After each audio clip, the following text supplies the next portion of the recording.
Hello, this will be part 11, Science of the Symbols, and we'll just get straight into it. And so, previous episode started to explore alchemical, really chemistry. Now I'm going to keep using the word alchemy because they were alchemists, but how these images connect. Now, mentioned previous, so Azoph of the philosophers, or Azoph, now how that connects to, say, the symbol of the planet Mercury, Mercurius, or Hermes, as in Hermeticism, both Mercury to the Romans, Hermes to the Greeks, Thoth to the Egyptians, the god of weights and measures, and that connects to the Quadrivum, music, astronomy, geometry, and arithmetic, the ancient sciences as they go now. So standard alchemical drawing, so through the Rosicrucian period, and these, the sun and the moon and the symbol of Mercury, the Caduceus, but also the planet Mercury, the element Mercury, how Azoph refers to Mercury being the first principle of metals, this essential part in transformation, and so that would connect to, well, the Philosopher's Stone. We'll get more into this, but just a quick review of the previous episode. So this symbol of Mercury is the Caduceus of Mercury to the Romans, Hermes to the Greeks, as in Hermeticism, the gods of weights and measures, and how important these symbols are. Modern science is nothing without weights and measures. Observation, weights and measures, collecting data. No different then to what it is now.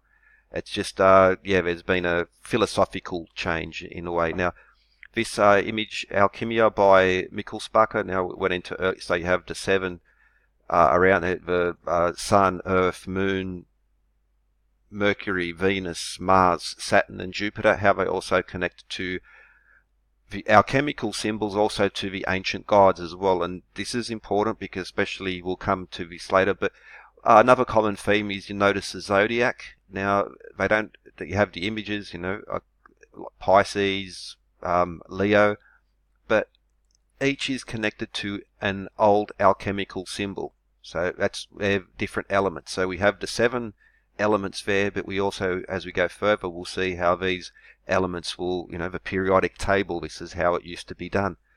But what are they saying here? So in modern chemistry, there are certain procedures, techniques to extract or to mix and all these sort of chemical, and well, the old one is still happening now, and that's what's happening here. We have these 7 steps, the 7 there, but so focus in on those: tincture, coagulation, distillation, putrefaction, solution, sublimation, and calcination. Now they are still used in full-on modern, official non-pseudoscientific chemistry. The alchemists of old, they weren't just doing stuff random. They'll do now. For instance, a tincture is a extract dissolved in alcohol.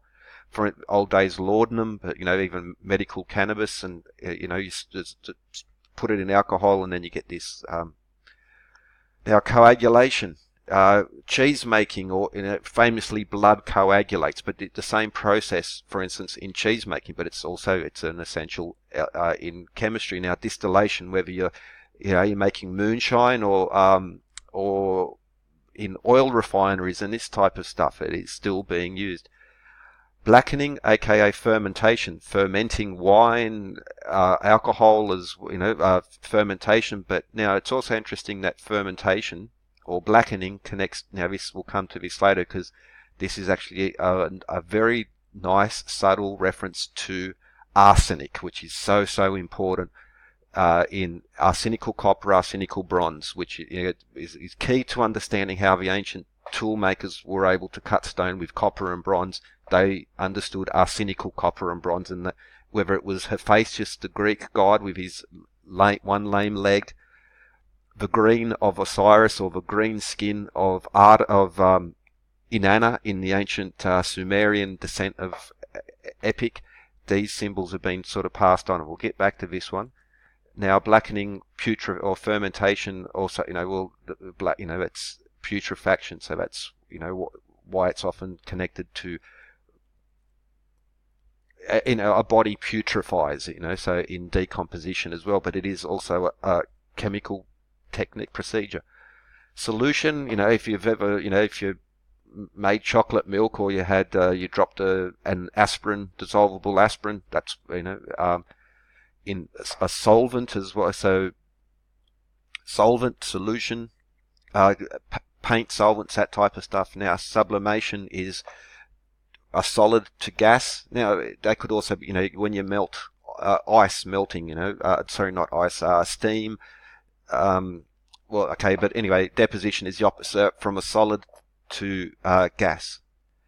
And calcination, burning something to get the ashes, and from the ashes you can get refine and get different materials. Again, these old symbols, and especially notice the bird connections as well, because it's got to do, like the fire of the phoenix is it's not too subtle reference there, but through the fire. Now the fire, or the 21st letter shin is it's called as well, and this fire symbolism is a constant throughout these traditions and embedded in the symbols there. Now also, Parvo and the chariot there, but we'll get to those later. So there's a solid chemical scientific connection between astronomy, the legends of the ancient gods, and alchemy Hermeticism, weights and measures. It's essential in everything, whether it's astronomy or chemistry.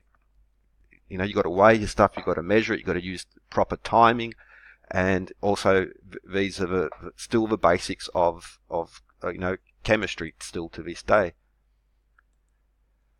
Now, a nice connection here. So this is often maligned, very misunderstood, and we have this dual aspect of the light and the dark there, and we also have breasts on what appears to was a male figure. So now we also have the Hermetic symbol, the Caduceus, which is a reference again to the element Mercury, the god Mercury, the planet Mercury, the fire. And now this was a famous statue made in commemoration of George Washington, amongst some other little tidbits there. But it's the same pose, but why is the sword there? Well, solution and coagulation. Now, blood coagulates. That's the reference to to get your blood. It's a direct reference. It's a Hermetic reference. It's an alchemical reference. The big Mason temples, for instance, will have alchemical lab still in there. Anyway, I'll try to remember to put the link in there. Now, this will also connect to George Washington, who was a famous surveyor, just like the famous Mason governor here, Lachlan Macquarie, who was so important into establishing the chain and survey, and that 7-11 covered in previous episodes, how it all blends together. Now, these are Herma or Hermstones. These are ancient survey markers that would mark out a sacred precinct, very similar to, milestones and these enigmatic stones that just sort of happen in survey street design. It's all linked together, architecture and laying out of the streets as well. Now, Herma or Hermes. Now, Hermes, the god of weights and measures. The Caduceus was an olive branch given to him by Apollo. Later on, notice even here Saturn and and the cornucopia. This is a Grand Central Terminal in New York, which is on 42nd, it runs along 42nd, which leads to the UN building. That's also what they call Manhattan Henge, when they have the solstice, the streets, the sun sets down 42nd Street, 42 books, Hermes Trismegistus. But anyway, the olive branch, and then the snakes came later, and I'll show you what I mean by that, because now hermaphrodite, these hermaphroditic. Now, Hermes, Mercury, and Aphrodite, Venus, had a child, Hermaphroditos. That's where we get this, the fusion of male and female, just like in this image here. It's a Hermetic alchemical reference, not satanic, not at all. And rebus. So in these, for instance, there's a statue in Rome. Now, it's often said that Roman emperor built during the time because of his sexual habits. Well, I don't know about his sexual habits, but no, he's actually referring to something much deeper. And we see these standard alchemical references, a fusion of male and female, the sun and the moon. And for instance, rebus, now the compass and the square, 4:3 ratio as well, pyramid, and this geometry in there which leads to the octahedron, but also the symbols. See the same, just planetary symbols around there, sun, moon, Mercury, Mars, Venus, Jupiter and Saturn, and the standing on the dragon, which is another feature in the wings as well. But this is what it is, it's been lost, and let's examine it again. Now, Washington Square in New York, the statue of Washington. Now, how does that connect? Now, there are two statues of George Washington, one of him at war and one of him at peace, which connects directly to the Hermetic Hermes tradition. As above, so below. So there are 55 stars, 55, very important number. It's the 10th Fibonacci number. It's the 10th triangular number. And just like 144, it has these beautiful aspects. But of the 55 stars, there are 13 large, 42 small. I already mentioned 42nd Street, Grand Central Terminal, which has all these astronomical hermetic symbols. Weight, the beautiful numbers in the measurements of the building itself, all connected. Hermes Trismegistus, 42 books, is 42nd Avenue, 42 here, 42 there. I mentioned the street plans of one chain having a 42 feet roadway. And, well, this in itself is 77 feet. Now, on the Cremona scale, which has fallen out of use, that's 66 Cremona feet, all one chain as well. So it's just keeps, it's embedded in there. You can measure it, it's testable. Now, the famous, the dollar seal, I already meant previous couple episodes ago, the all-seeing eye in the pyramid there with 13 steps. Well, there are 13 stars, and the eagle has 13 arrows and 13 leaves on there, as well as his 32:33 ratio itself, but 13 olive leaves and 13 arrows. The arrows are a symbol of war. The olive branch, to extend an olive branch, is still a term of peacemaking. That's what it means. It's the 13 leaves on this olive branch. Now, what else is important about the olive branch? Hermes was given an olive, Apollo gave him this gift of the olive. Later, he found two snakes fighting. So the olive branch given to him by Apollo brought peace on Olympus, and then later Hermes found two snakes fighting. That's how the Caduceus got those two snakes. Another symbol of peace, an olive branch of peace. Double reference there. And the 13 connected to it as well. So George Washington at peace and George Washington at war, this 13, and the references all go again. The Caduceus there as well once more, which brings us back to this image: as above, pointing up, so below. Hermetic alchemy symbols. And of course the Caduceus there, and the aspect of the male and female union, which goes together very nicely. For instance, in as I say, with rebus, the fusion of the male and female aspects, geometry, the 7 planets, the alchemical references in there as well.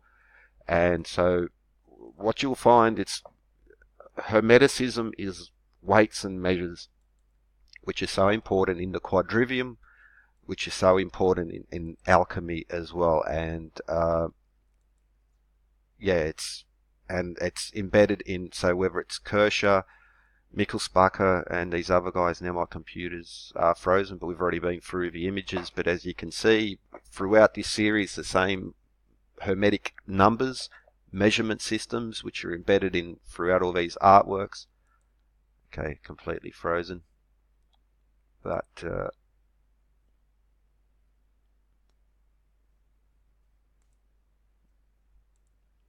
okay, well, coming up to the end there, but okay, I had that collapse here.